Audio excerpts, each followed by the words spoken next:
भगत सिंह पर हुए फूल चढ़ा वहां पे। भगत सिंह तो यह थी जिसने रोजगार की आवाज उठाकर दिल्ली की संसद को हिला दिया था। मंडल से बोलने की अनुमति चाहती हूँ। आदरणीय सम्मानित मंच, मेरे पिता दुल्हे बुजुर्गों, नौजवान साथियों, महिला शक्ति और मीडिया कर्मी, जैसा कि आपने पता है कि जो 10-12 दिन तक जो सिस्टम चल रहा है, इसके ऊपर लगातार पंचायत भी है, खाप भी है, किसान संगठन भी बड़ा मंथन कर रहे हैं और मंथन करने का मामला भी है। क्योंकि मामला क्या हुआ है कि बाहर की जनता ने पता नहीं होता क्या हुआ है।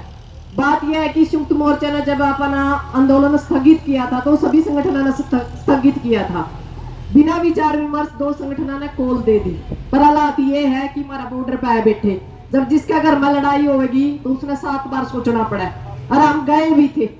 पर कुछ ना कुछ ऐसा बदलाव होया उसके बीच में कि उन्होंने ये कह दिया कि आप सोलारे हो, आप बीजेपी के साथ हो। यह बात माइक तक नहीं कहनी चाहिए पर स्थिति बतानी चाहिए। उसके बाद भी हमें एक बात कहा कि आज भी हम लड़ने का तैयार हैं, आज भी हम मरण का तैयार है, क्योंकि लगातार 4 साल हम सड़क की सैर करने लग रहे हैं।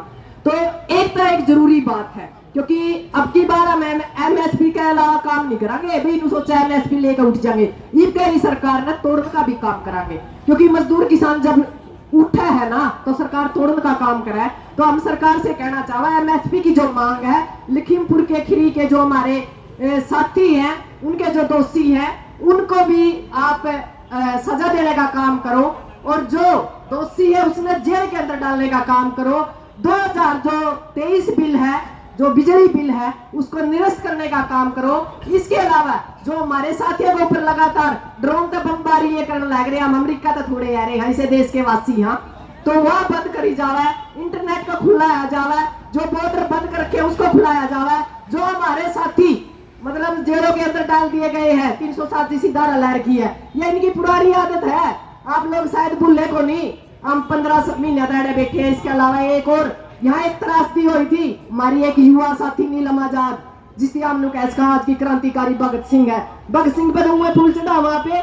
भगत सिंह तो यह थी जिसने रोजगार की आवाज उठाकर दिल्ली की संसद को हिला दिया था, पर कहीं ना कहीं उसकी आवाज दब गई। और मैं आज जो सीआईडी का भाई है या कोई सीआईडी का सूत्र है, वो एक बात जरूर लिख लियो अपना, और अखबार भी इस चीज ने लिखो कि भी इस लड़की को भी रिहाई दी जाए। और जो यूएपीए जो कानून लगाया है, या बिल्कुल गलत धारा 144 धारा पर जो भी उसको सजा देनी चाहिए, वह 144 पर देनी चाहिए।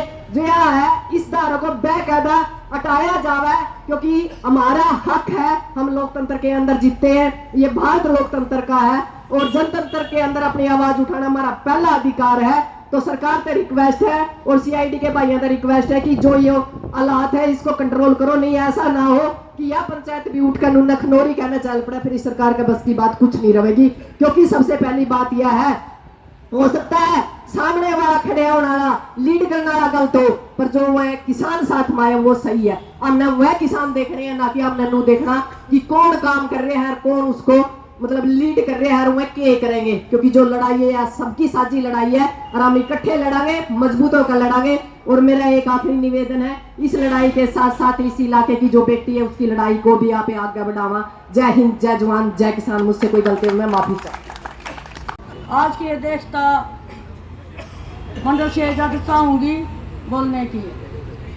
देखो ज़्यादा टाइम नहीं है, क्योंकि बहुत से भाई फैसला लेकर आए हैं, इनका भी काम आप बात सुनने अपन जरूरी है। और मैं तो सब बात होली सारी एक कहना चाहूँ, जो हमारी नीलम बेटी, जो नीलम आजाद थी हमारे बीच में क्रांतिकारी, साथ में लड़ाई लड़ी है उसने, और वह आज 144 धारा लागू करी गई थी उस पर, उसका ईवीएपीएल लगाई गई है। तो उसका बारे में तनु को हमारी खाप और हमारे संगठन जितने भी हैं उस बेटी को अपनी बेटी समझ कर एक हमारा फर्ज बना है अपनी बेटी को न्याय दिलाओ। और देखो बेटी सबके सिर की है, एक बाप की बेटी नहीं है, हम सबकी बेटी है। और मैं तो एक हूँ पंजाब में, और जो भाई बैठे हैं अपने पंजाब के बड़े भाई हैं अपना, जो उन्होंने पाछा भी साथ दिया था, और पंजाब वाला के बिना अकेले अपना भी अधूरे हैं।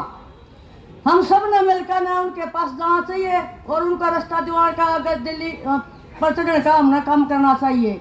और ये तुम्हारा हाथ में है, सरकार कांड के कुछ भी काट लो, जब हमने रास्ता देना होगा, निकलना होगा, तो जमीन तो किसान भाइयों की है, रास्ता लेकर हम आगे बढ़ सका हाँ, लेकिन कमजोरी है हमारी आपस भैया की।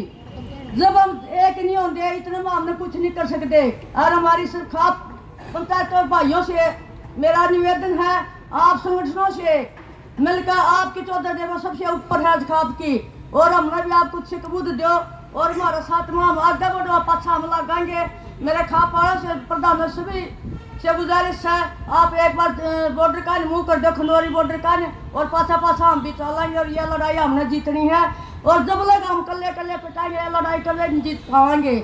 और सरकार ने हमारा राह पाए रहा है एक नकर का पीटा है, कदे तो लोग आई बेटियां ने पीटने लग जाए सड़क पर सीट के, और कदे मंत्रियों के बेटे गाड़ी चढ़ाने लग गया है, उन पर कोई कार्रवाई नहीं होती। और हमारा आम आदमी कुछ भी कर दे उसने रात में ठा लिया हुआ है। तो मैं ज्यादा ना कर दे अपनी बात को यही विराम दूंगी, टाइम थोड़ा है।